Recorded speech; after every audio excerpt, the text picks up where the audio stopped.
after every event. And then here's Kingstree number 2. John James was against, you and I would pronounce that Wemyss, but we know it's pronounced Weems. And so there's the first engagement with Weems, a little more of a write-up, the location, and then the monthly calendar. So you see the monthly calendar is filling up again. And you see that we now know this number of Marion's camps. He's here, he's here, he's here, but we don't know where he was here. We know that this is an engagement that Marion led, and we know that this is an engagement that Marion men were at, but he didn't lead. And then here are ancillary battles. So it's like, okay, now you see things in context. What else was going across the state? Going through September, we get to Gainey, more about Weems, and then we learn that Weems is too strong, so he decides that it's time to get the heck out of Dodge. And you find out here's the order of battle. So here's what's interesting. These guys sort of were the core group that were always with him since the beginning. So a lot of people think, okay, well, he just had the lead of the Kingstree Regiment. But where was Peterborough? He wasn't here. But then you find out there's some other guys involved, etc. And as you can see, the numbers increase, and you find out exactly who participated. So there's the location. We get through the 8th. Let's see. So he gets to Amos's Mill on Drowning Creek. Henry William Harrington is stationed at Cross Creek because everybody in North Carolina thinks that that's where Cornwallis is going next. Of course, Cornwallis goes somewhere else. Anyway, there's a lot of information. There's a group where we don't know a whole lot about the friendlies, but we know a lot about the enemy. Okay, where it is, Williamson's Bridge, Colonel Lemuel Benton from Charles District, brief description, location, coming down through September. So as you see, there's every known movement that we can document and who was with them. So it's a little bit more detailed than the war started in 1775 and it ended in 1783. And the details do matter because the names of these people are important to our history.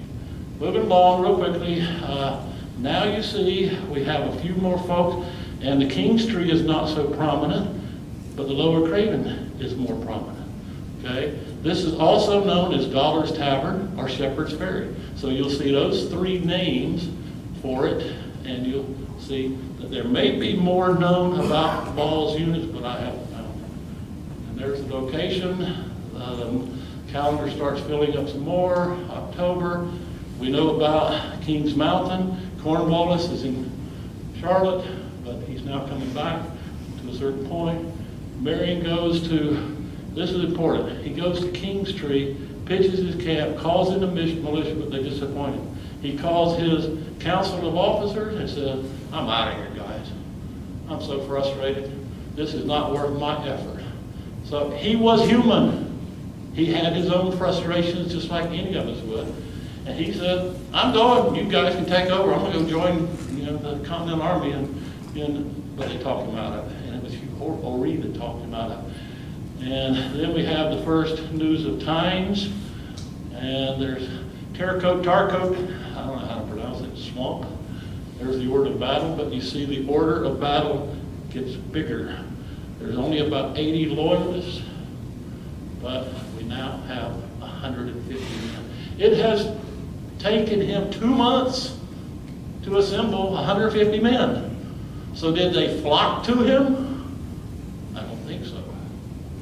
But he does have his influence over all of them.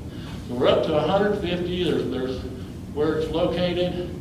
We get, you see that October was not that busy. We get to November, we start seeing Tarleton. So November 7th, Tarleton actually asks Cornwallis, can I go after Marion? He's really ticking me off. And so Cornwallis finally says, yes, you can have him. You can go after him. And there's the first known engagement. at Richburg's Mill, and a little bit of history, and then go to Ox Swamp. And as Christine mentioned this morning, for this damned old fox, the devil himself couldn't catch him. Most everybody agrees that that's myth, but that's what's been recorded. Okay, but that's when Tarleton allegedly says it. All right, there's Clarendon County. Hurrah, that's where we are now. One's very close to where we are now. We go through, we get Turnbull is relieved. Doyle takes over.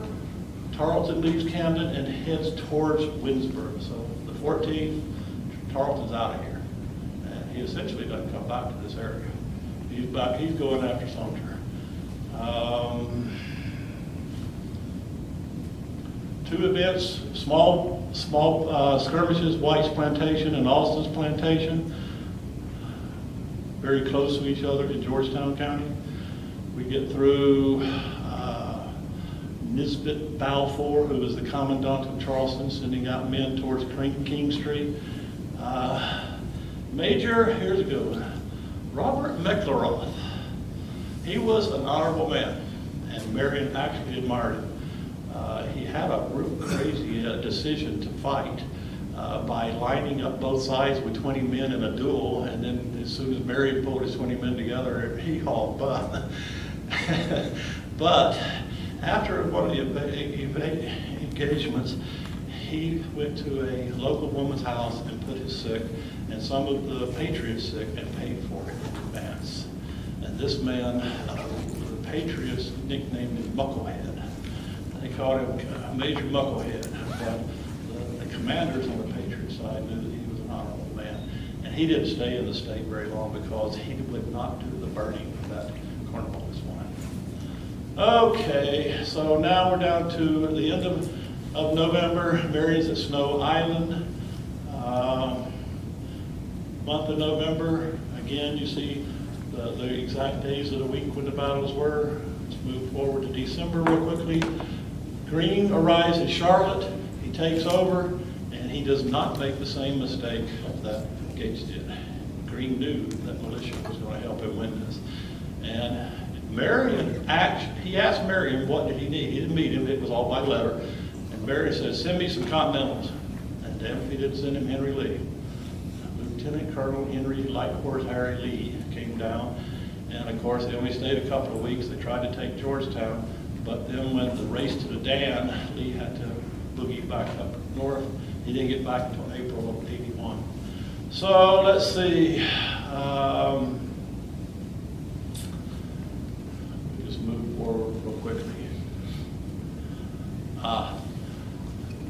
He soon has 700 men in by December. Passes Nelson Ferry, and a couple of places he stops at Nelson's, but we know that Nelson was occupied by the British, but it was only a small contingent. So here's Halfway Swamp, December 12th, against McElroth, and as you can see, his numbers are growing considerably. These names are documented. He's now up to 700 men, and this is part of why he starts to rout, and he's taking it over. This is the location. Skirmish at Nelson's Ferry. A lot smaller enemy, but the same 700 he had with him before. Slightly different location. And then we have some loyalists killing some patriots. It's all called murder of about 7 men, and it's called the massacre, but nobody knows what date it happened. So how do you have a massacre if you don't know the date? Anyway, there's the location. It's in Florence County. We're getting down. Leslie comes back from up north with 2,000 reinforcements and starts sending them up to Cornwallis and Winsboro. Marion's at Benbow's. He leaves it and goes to between Nelson and Murray's, and McElroth's replacement is now in town. So you see, here's the first mention of John Watson, Tadwell Watson. Marches his 3rd Regiment of Guards from Monk's Corner to Nelson's Ferry, and he creates Watson, Fort Watson. And there's a lot about him in '81. We'll go through it now. 2 events, small engagements in Georgetown and Black River Ferry Road. again, fairly close to each other. And again, you see that we know who all involved in each one of them. Moving along. Here's the key thing. So we know in December, August to December, we know of 14 places where Mary camped. And why is that important? Because it gives you an understanding of what was his sphere of influence. It was essentially this area right here. He allegedly has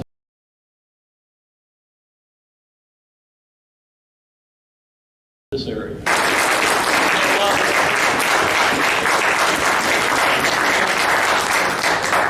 Any questions? Come see me afterwards.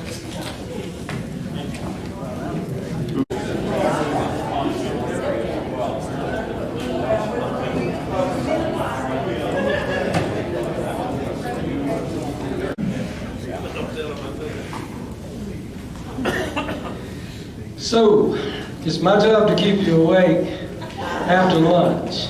Well, first of all, I think we need a round of applause for that excellent lunch provided for us. You'll see that my PowerPoint skills are very colonial.